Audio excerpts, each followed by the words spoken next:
Let us hear of the next application of electric field that we will discuss is the Gauss law. Gauss law.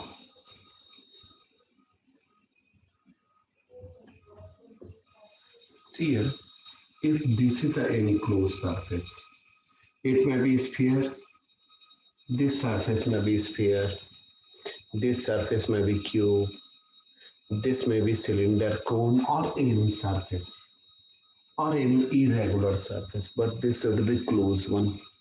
And inside this, if a charge Q is enclosed, better see here, if any closed surface is there and this surface is enclosing any charge, then since this is a charge body, it will emit lines of force. It will emit lines of force. बेटा ये charge body है तो इससे lines of force निकलेंगे और ये surface से पास करेंगे. किसके सरफेस से? ये कोई इरेगुलर बॉडी है, रेगुलर बॉडी है, स्फीयर है, कोई भी बंद एक सरफेस है और बंद सरफेस के अंदर में बंद है चार्ज क्यों इंक्लोज है. तो हम जानते हैं कि कोई भी चार्ज बॉडी से लाइंस ऑफ फोर्स निकलते हैं. जब ये चार्ज है, ये चार्ज बॉडी क्यू से निकलेंगे तो ये क्लोज सरफेस के एरिया से कट कर देंगे. क्लोज सरफेस के इस एरिया से, इस सरफेस एरिया से पास करेंगे. जितने लाइंस ऑफ फोर्स पास करेंगे किसी गिवन एरिया से उसको क्या बोलते हैं बेटा? क्या बोलते हैं? इलेक्ट्रिक फ्लक्स कहते हैं. क्या बोलते हैं? Electric flux. फिर से देखिए, ये कोई भी इरेगुलर बॉडी है, सेफ है, क्लोज सरफेस है और इसके अंदर में बंद है चार्ज. तो ये चार्ज है तो चार्ज से क्या निकलेंगे? लाइंस ऑफ फोर्स जो इस सरफेस को पास करेंगे. तो जितने लाइंस ऑफ फोर्स इस सरफेस से बाहर निकल रहे हैं उसको बोलेंगे electric flux. What is Gauss law? According to Gauss law,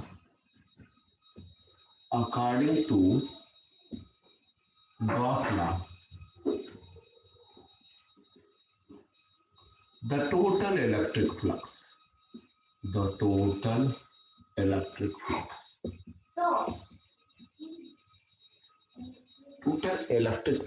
flux क्या होता है? इलेक्ट्रिक फ्लक्स क्या होता है? ये चार्ज है, चार्ज से लाइंस ऑफ फोर्स निकल रहे हैं जो इस सरफेस से पास कर रहे हैं. कितने लाइंस ऑफ फोर्स पास कर रहे हैं काउंट करना है. जितने लाइंस ऑफ फोर्स इस क्लोज सरफेस से गुजर रहे हैं, पास कर रहे हैं, उसको इलेक्ट्रिक फ्लक्स कहते हैं. तो total electric flux through any close surface,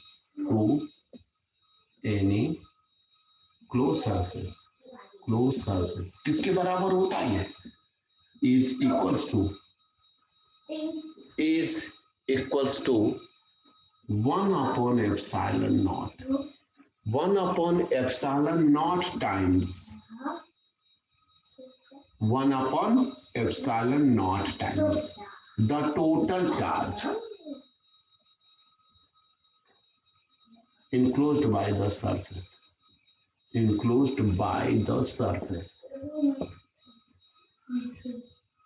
क्या होता है बेटा? इलेक्ट्रिक फ्लक्स का symbol phi E. Electric flux कभी बताया था? ई डॉट ए होता है, इसका मतलब होता है ई डॉट एरिया वेक्टर. किसी एरिया से कितने number of lines of force pass करते हैं वो डॉट प्रोडक्ट होता है इलेक्ट्रिक फील्ड और एरिया वेक्टर का. इसको क्या कहते हैं? इलेक्ट्रिक फ्लक्स कहते हैं. ई डॉट ए कितने लाइंस ऑफ फोर्स पास करेंगे उसको बोलते हैं इलेक्ट्रिक फ्लक्स, जो स्केलर क्वांटिटी है. ये डॉट प्रोडक्ट होता है. अब देखिए कितने लाइंस ऑफ फोर्स पास करेंगे उसको क्या बोलते हैं? Electric flux. ये किसके बराबर होता है? गॉस ने बताया कि ये 1 अपॉन एप्सिलॉन नॉट टाइम्स होता है. एप्सिलॉन नॉट क्या होता है? परमिटिविटी ऑफ फ्री स्पेस होता है. Permittivity of free space. इसकी वैल्यू क्या होती है बेटा? बेटा इसकी वैल्यू क्या होती है? इसकी वैल्यू क्या होती है? परमिटिविटी ऑफ फ्री स्पेस की वैल्यू होती है 8.854 8.854 into 10 to the power minus 12. ये क्या है? This is the measure of vacuum. This is the measure of vacuum for ease of electric lines of force. How easily electric lines of force are passing through any vacuum inside vacuum. This is the measure of epsilon nought. Epsilon not बेटा vacuum के अंदर कितनी आसानी से magnetic lines of electric lines of force pass करते हैं, उसको permittivity कहते हैं. वैक्यूम के अंदर कितनी आसानी से magnetic lines of force pass करते हैं.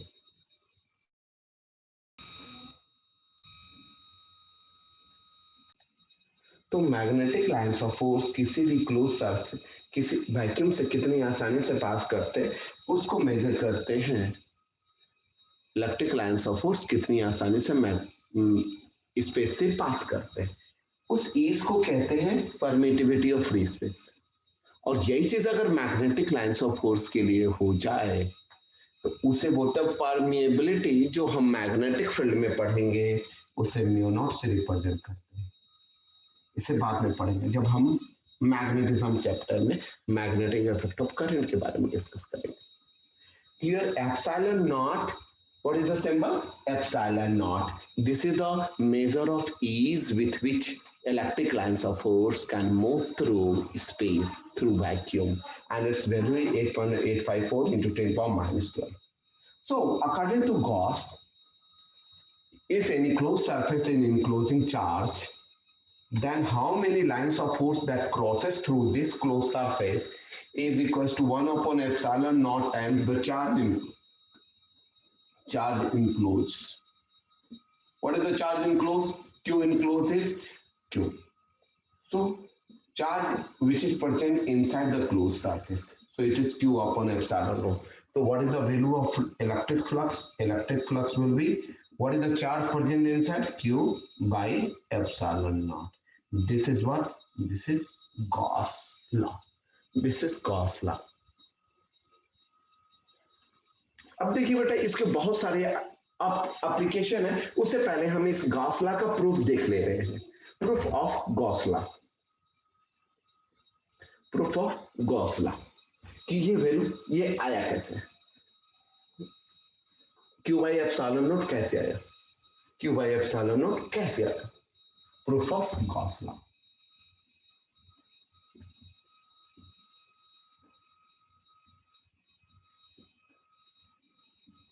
But let we take a point charge. Let we take a point charge. बेटा एक पॉइंट चार्ज ले लिया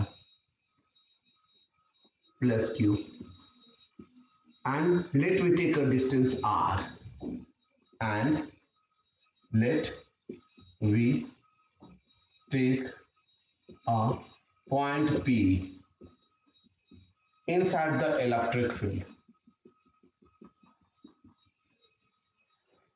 Point P inside the electric field of charge Q. At point P, the value of electric field, the value of electric field will be E is equals to 1 by 4 pi epsilon naught Q by R square. देखिए बेटा मैं बता दूं, कोई एक charge Q है और Q charge की वजह से अगर R दूरी पर, ये पॉइंट चार्ज है बेटा, R दूरी पर इलेक्ट्रिक फील्ड निकालना चाहते तो इसका मैग्नीट्यूड इतना होता है 1 by 4 pi epsilon naught Q by R square, जो हम ऑलरेडी डिस्कस कर चुके हैं. कूलम्स लॉ से हम लोगों ने निकाला था. 1 by 4 pi epsilon naught की वैल्यू 9 into 10 power 9 होती है. Q ये चार्ज और R है डिस्टेंस का होल स्क्वायर. बेटा इसी पॉइंट पर एक स्फीयर खींच, गॉसियन सरफेस खींचेंगे. let we draw a Gaussian surface from point P, बेटा गॉसियन सरफेस क्या होता है? तो याद रखिए एक ही बात, सिमेट्रिक सरफेस, बिल्कुल समरूप उसी तरह का जैसा कि चार्ज है, चार्ज पॉइंट है, पॉइंट का शेप होता है स्फेरिकल, तो यहां भी गॉसियन सरफेस खींचेंगे स्फेरिकल, डॉटेड लाइन देकर के स्फेरिकल खींच, बिल्कुल ऐसा कि इसको सिमेट्रिक घेर ले। इस चार्ज को कैसे घेरे? सिमेट्रिक घेर ले।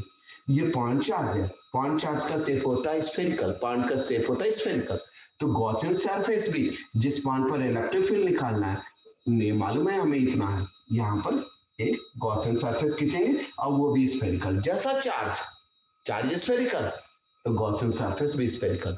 चार्ज लाइन का शेप सिलेंडर होता है, तो सिलेंडर के लिए इलेक्ट्रिक फील्ड अगर निकालना हो सिलेंड्रिकल चार्ज डिस्ट्रीब्यूशन के लिए, तो गॉसियन सरफेस भी सिलेंड्रिकल लेंगे। अभी ऐसे बहुत सारे एग्जांपल लेंगे बेटा। तो पी पॉइंट पर इलेक्ट्रिक फील्ड किधर होगा? बाहर की ओर। बेटा जिस पॉइंट पर इलेक्ट्रिक फील्ड हमने निकाला उसी पॉइंट पर छोटा सा एरिया वेक्टर ले लीजिए। ये एरिया वेक्टर क्या है? डी है, छोटा सा एरिया वेक्टर डी है। एरिया क्या होगा? ये पूरे का सरफेस एरिया क्या होता है बेटा? स्फीयर का सरफेस एरिया होता है 4 pi R square, 4 pi R square. इसमें एक छोटा सा टुकड़ा लिया। अब एरिया क्या होता है? सरफेस के परपेंडिकुलर, कल भी हम लोगों ने पढ़ा था। अब angle A between electric field and area vector is 0 degree.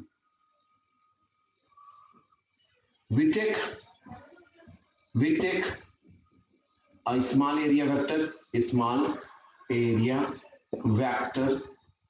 dA, where angle between electric field vector and area vector is equal to theta is equals to 0 degree. Theta is equal to 0 degree. Therefore, flux क्या होगा बेटा?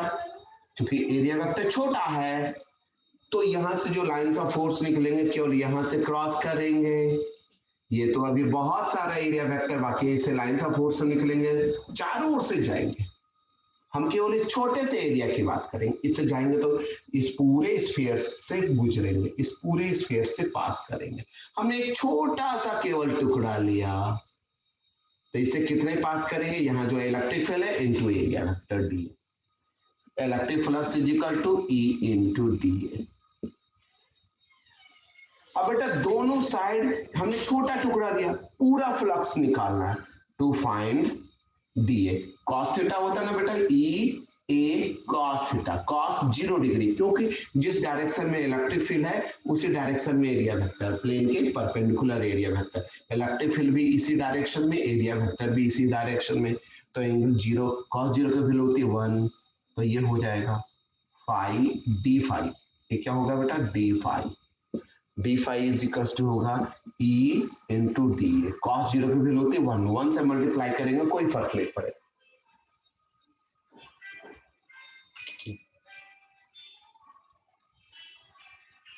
तो बेटा what is the electric flux? Electric flux is the measure of number of electric lines of force passing through a given surface area. And according to Gauss law, this electric flux is Q by epsilon naught. Q by epsilon naught. अब बेटा देखिए मैं आपसे एक question पूछूं, और देखिए बेटा सीबीएसई एग्जाम में हमेशा कई बार आते रहते हैं। एक क्वेश्चन है जो सीबीएसई एग्जाम में दिया गया था कि a charge q is centered on the vertex of a cube. Question क्या है? a point charge q is centered on the vertex of a, on the पहला क्वेश्चन है one of the vertex of cube. Find the electric flux through the cube. find the electric flux through the cube.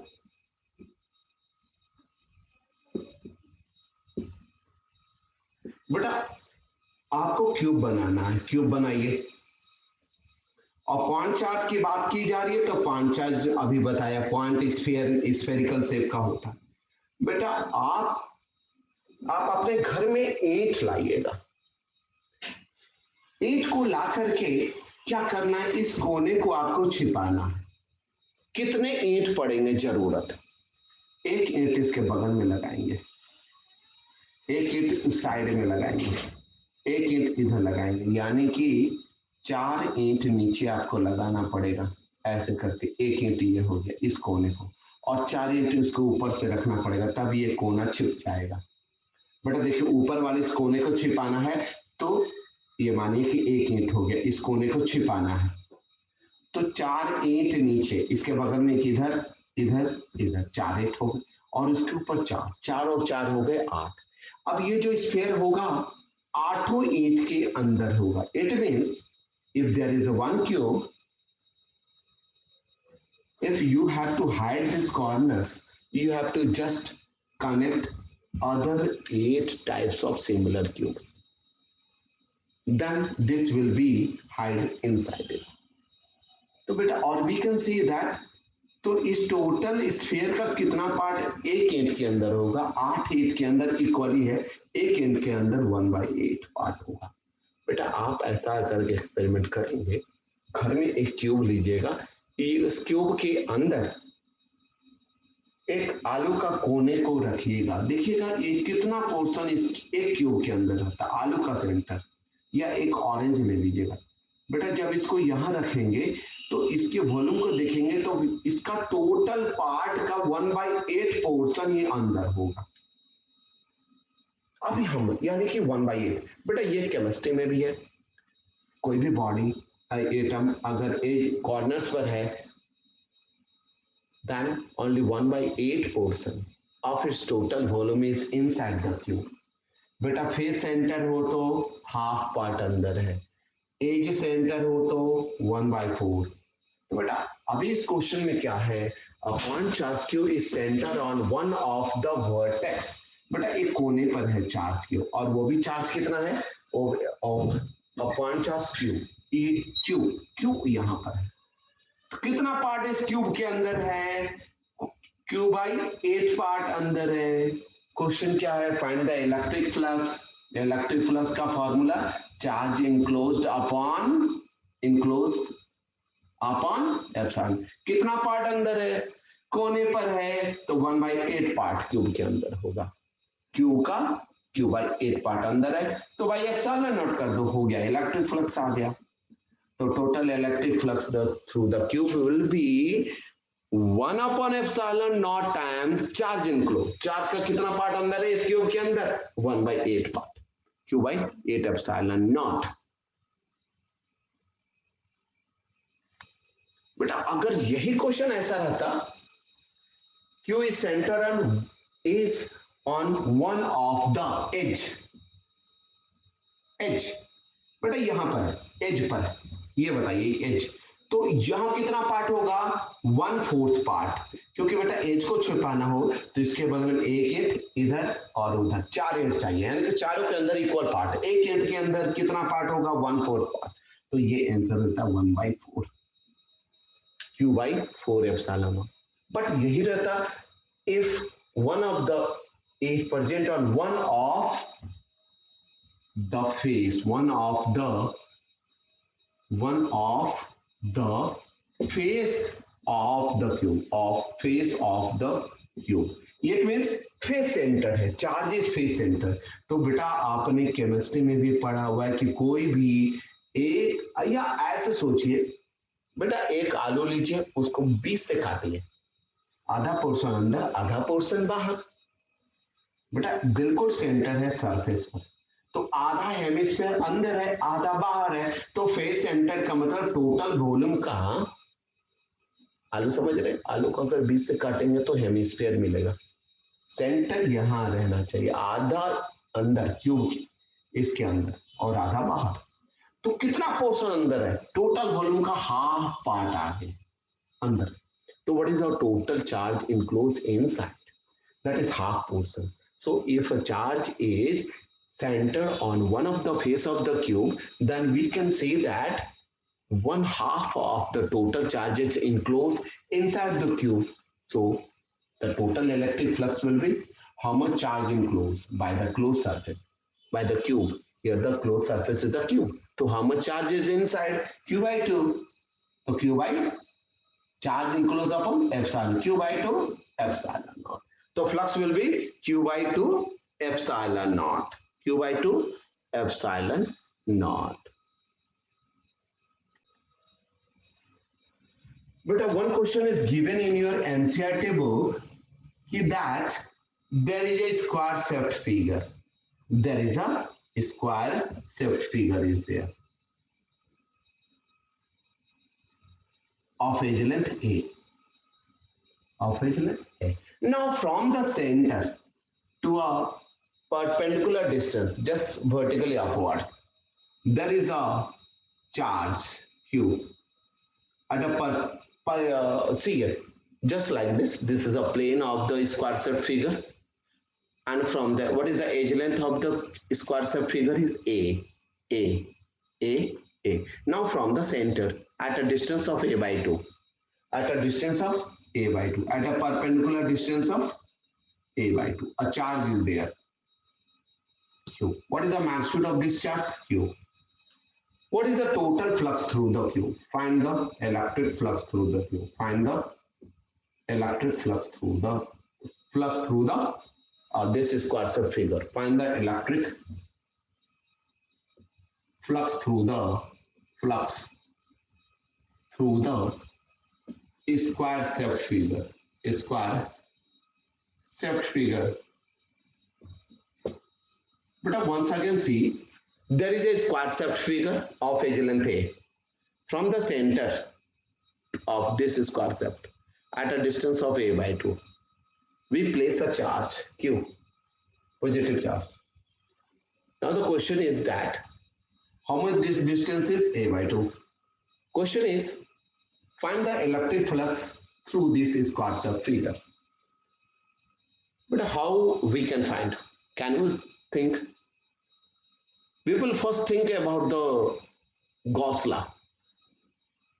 बेटा Gauss ने charge को symmetrically घेरना, तो अगर charge को symmetrically घेरना है तो हम क्या करेंगे, इस ये क्यूब बना देंगे, यहां से क्यूब बनाएंगे, क्यूब खड़ा कीजिए, ये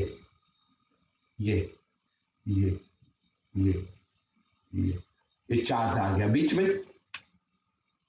बीच में आया कि नहीं? ये सेंटर से A by 2, ऊपर A by 2, बीच में आ गया बिल्कुल।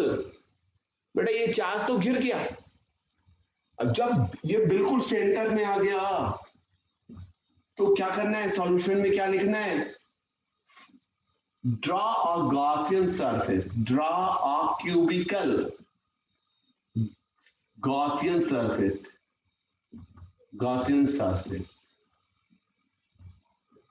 in which charge is present at the center.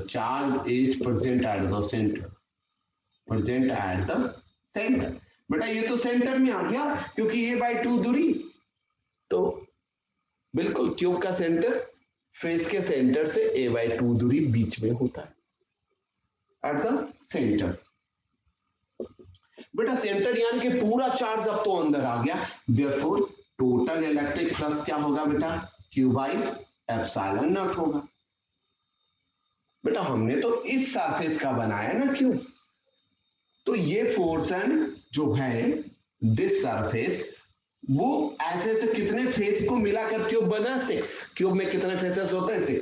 एक नीचे एक ऊपर और साइड से 1 2 3 4 6 फेसेस होते हैं। एक फेस से फ्लक्स, पूरे सरफेस से flux Q by epsilon not, क्योंकि चार्ज अंदर है, तो एक सरफेस से एक फेस से फ्लक्स कितना होगा? Therefore electric flux through one of its surface, through the one of its surface total faces are 6, so through one of its faces is 1/6 of q by epsilon naught. Answer क्या हो जाएगा बेटा electric flux का? q by what is the answer बेटा? q by 6 epsilon not. फिर से देखिए question था, एक स्क्वायर शेप फिगर है ए, उसके सेंटर से परपेंडिकुलर दूरी a/2 डिस्टेंस पर एक चार्ज रखा गया और आपको बोला क्या कि इस ट्यूब से फ्लक्स निकाल, एक इस स्क्वायर शेप प्लेट से फ्लक्स निकालिए। बेटा फ्लक्स निकालना है आपको हमेशा माइंड में रखना कि that we have to include the charge को पहले घेरिए, सिमेट्रिकली घेरना है, इस चार्ज को सिमेट्रिकली घेरा, तो ये स्क्वायर शेप प्लेट है, ऐसे ऐसे बगल से चारों ओर से स्क्वायर शेप प्लेट खड़ा किया तो हमें एक क्यूब मिला। क्यूब के सेंटर में ये चार्ज आ गया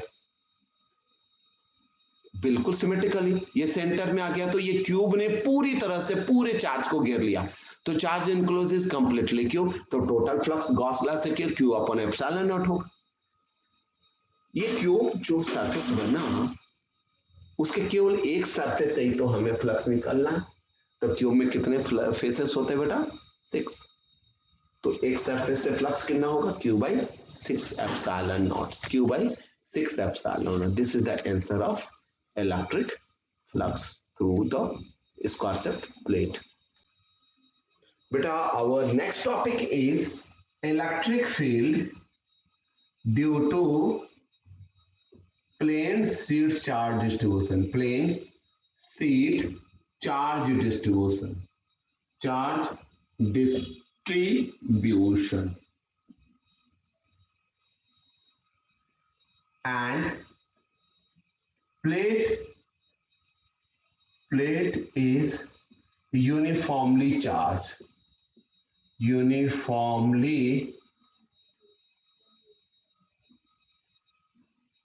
charged of finite thickness,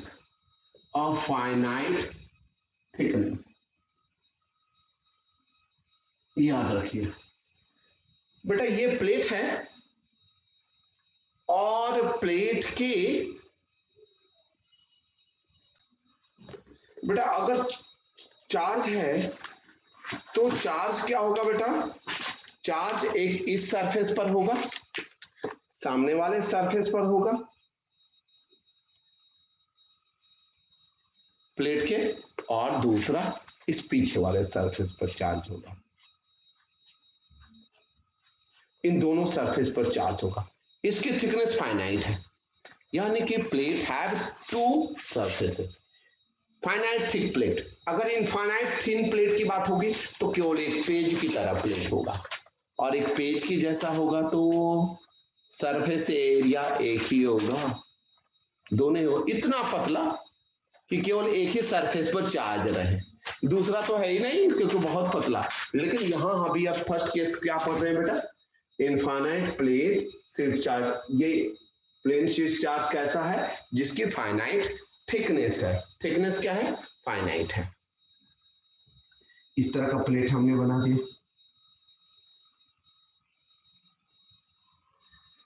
और इस पर चार्ज दे दिए हमने, इस पर क्या डाला हमने? चार्ज दिया, सब जगह चार्ज है,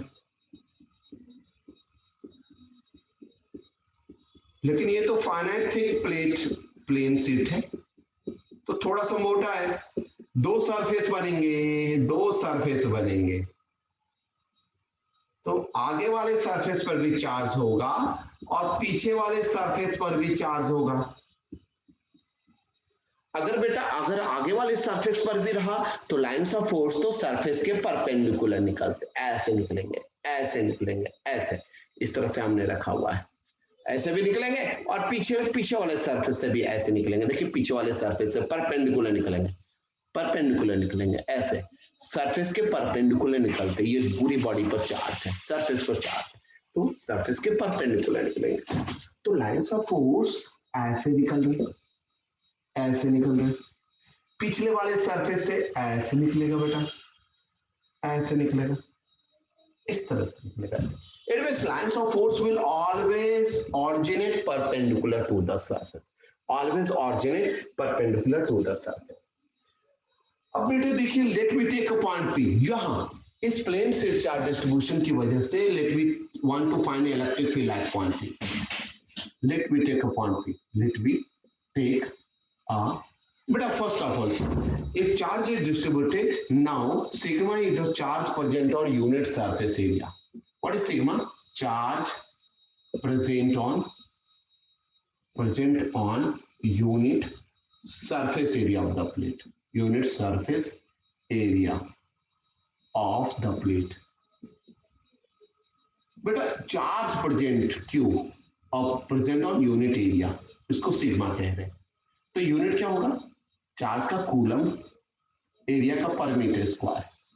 पर मीटर स्क्वायर एरिया पर कितने चार्ज हैं? We call this quantity as surface charge density. How much charge is spread on the surface of the plate on its per unit area. That is surface charge density. Surface Q upon area. Coulomb per meter square. Surf sigma is the symbol. बेटा देखिए हम field यहां निकालना चाहते. Let we take a point P. Let we take a point P.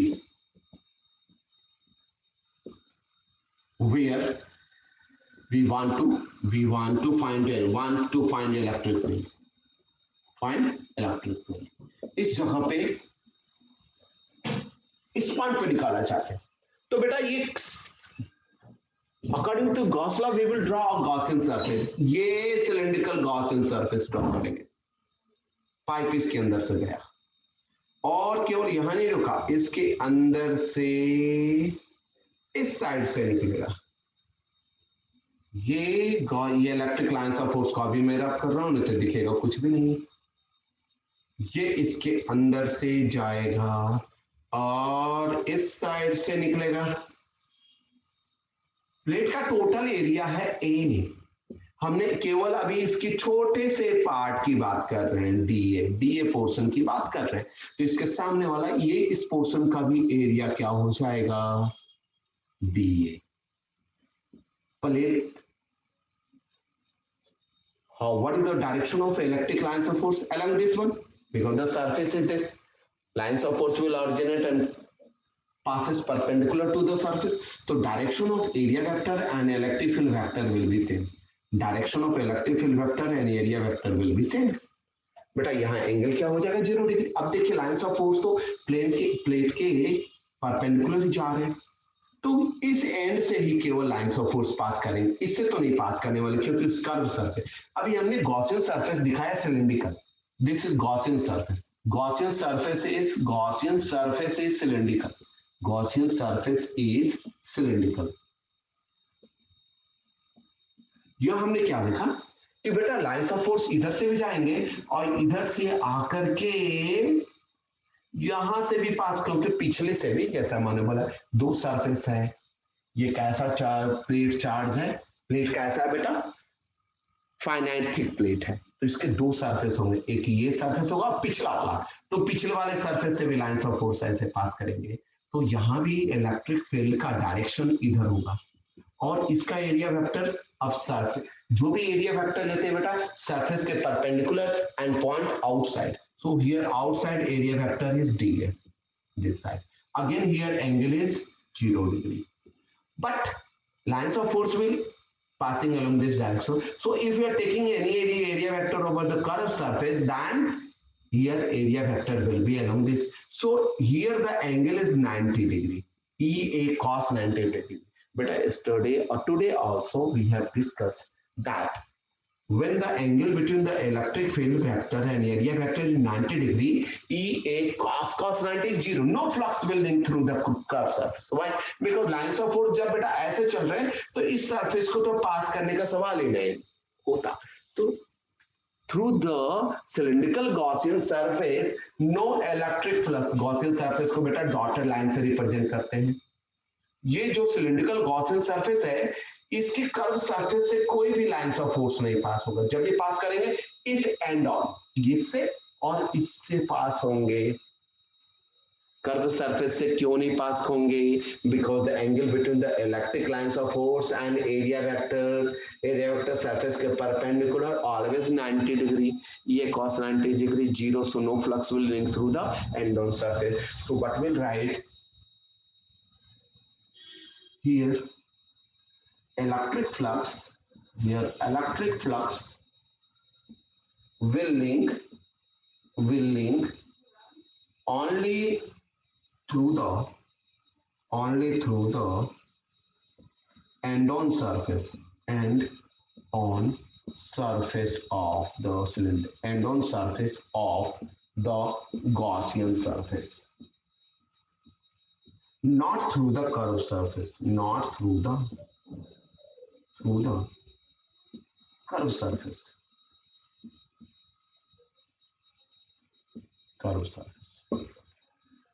तो क्या करेंगे अब? Applying Gauss law. अब गॉस लॉ अप्लाई कर रहे, अप्लाइंग गॉस लॉ, क्योंकि सारा तो सरफेस हमने गॉसियन सरफेस ड्रॉ कर लिया. अब गॉस लॉ लगाना बाकी है. Applying Gauss law. बेटा गॉस लॉ क्या है? E dot D A. कितने सरफेस है बेटा? एक इधर से फ्लक्स हो रहा है, एक इधर से, तो दो जगहों से हो रहा है.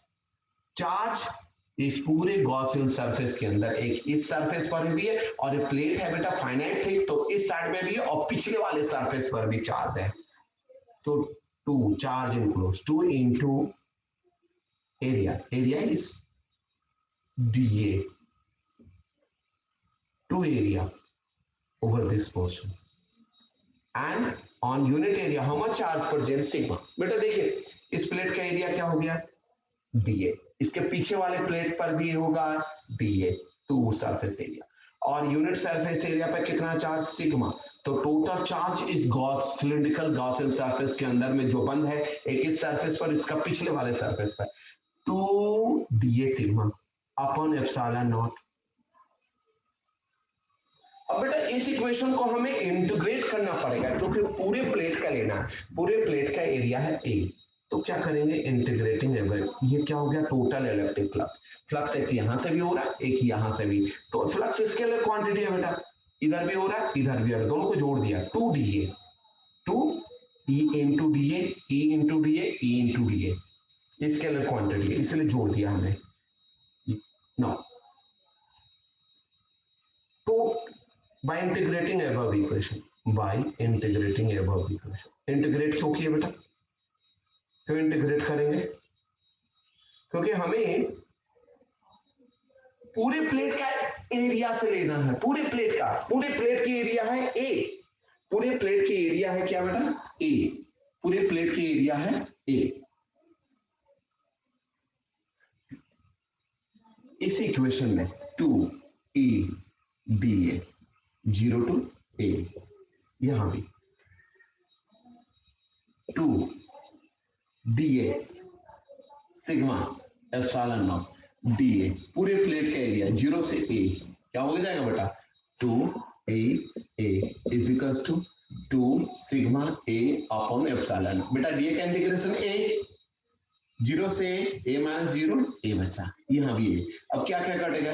2 cancel, A cancel, electric field क्या होगा बेटा? Sigma upon epsilon not. What is the magnitude of electric field? Sigma upon epsilon not.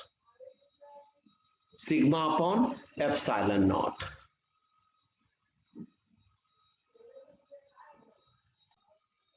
बेटा देखिए अगर यही कंडीशन रहता कि E due to a plate, E due to a charge plate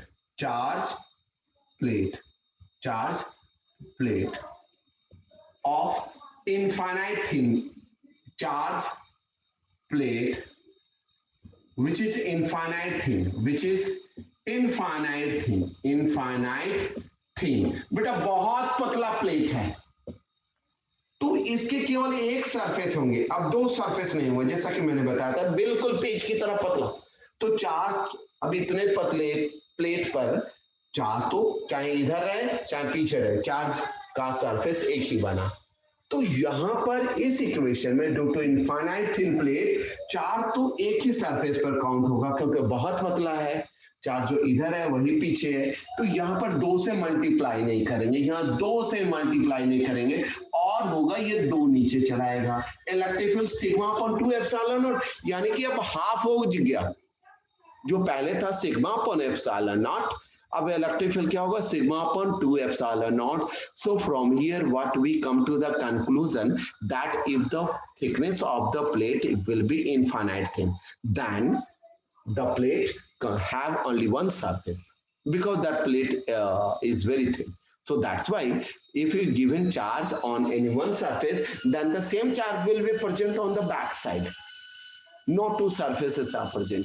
So here E dot dA, here the flux will link from the both the end on surface. So that's why 2 dA, E into A. 2 dA from here also and from here also. Flux link through the both the end on surface, but charge enclosed on only one surface of the plate because the plate is infinite thin. So flux is equal to Q upon epsilon naught. What is the area? dA. dA into sigma, charge present on the surface upon Q upon epsilon. Now we have to integrate 0 to A. dA becomes A, dA becomes A. A cancel out to come this side, so electric field becomes half. In this case, because half of the plate remove out. क्यों बेटा? क्योंकि हमने plate को क्या किया? Half कर दिया, plate की एक परत को हटा दिया, तो चार्ज तो आधे रह गए, इलेक्ट्रिक फील्ड भी हाफ हो गया. अब देखिए केवल इस तरह के चार्ज डिस्ट्रीब्यूशन में इलेक्ट्रिक फील्ड दूरी पर डिपेंड, डिस्टेंस पर डिपेंड नहीं रहता. Only in case of plane sheet charge distribution, electric field is independent of distance. Electric field distance पर depend नहीं है. It is sigma upon 2 epsilon naught. Not depend upon the distance. Not depend upon the distance. बेटा sigma क्या होता है? Coulomb per metre square per unit surface area पर कितने charge हैं? And epsilon not is the permittivity of free space. Now let us discuss some of the problem. बेटा मैंने आपको प्रॉब्लम दिया, 2 इनफाइनाइट थिन प्लेट है बेटा, और आपको निकालना है both have area A, one contains positive charge, other contains negative charge. One contains positive charge, other contain negative charge. बेटा इस प्लेट पर पॉजिटिव चार्ज और दोनों प्लेट पैरेलल हैं, दोनों प्लेट पैरेलल है. नेगेटिव चार्ज, इसका भी प्लेट एरिया ए, इसका भी प्लेट एरिया ए. इस पर चार्ज डेंसिटी क्या बेटा? Plus sigma. इस पर चार्ज डेंसिटी है माइनस सिग्मा. बेटा ये प्लेट इस तरह से पैरेलल है. मैं आपको बोल रहा हूं कि इसके बीच वाले रीजन में इलेक्ट्रिक फील्ड बताइए, सेकेंड रीजन, फर्स्ट रीजन और थर्ड रीजन. कैसे निकालेंगे? We have to determine electric field region 1, 2 and 3. बेटा फर्स्ट रीजन की बात करते हैं. पॉजिटिव चार्ज से जहां फील्ड निकालना रहता है वह यूनिट टेस्ट चार्ज पॉजिटिव को रखिए, प्लस को प्लस क्या करेगा? दूर भगाएगा, और माइनस, ये माइनस क्या करेगा? इस प्लस को खींचेगा, तो ये दोनों इलेक्ट्रिक फील्ड अपोजिट बन गए.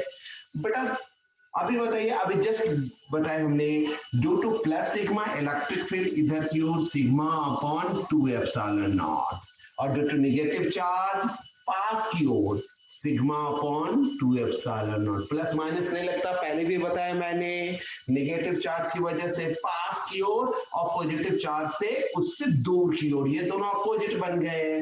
तो this minus this minus this दिया, दिस माइनस दिस, क्या हो गया बेटा? 0. यानी कि रीजन फर्स्ट में इलेक्ट्रिक फील्ड क्या हो गया? 0, क्योंकि दोनों एक दूसरे को कैंसिल आउट कर देंगे. चलिए यहाँ देखते हैं सेकेंड रीजन में.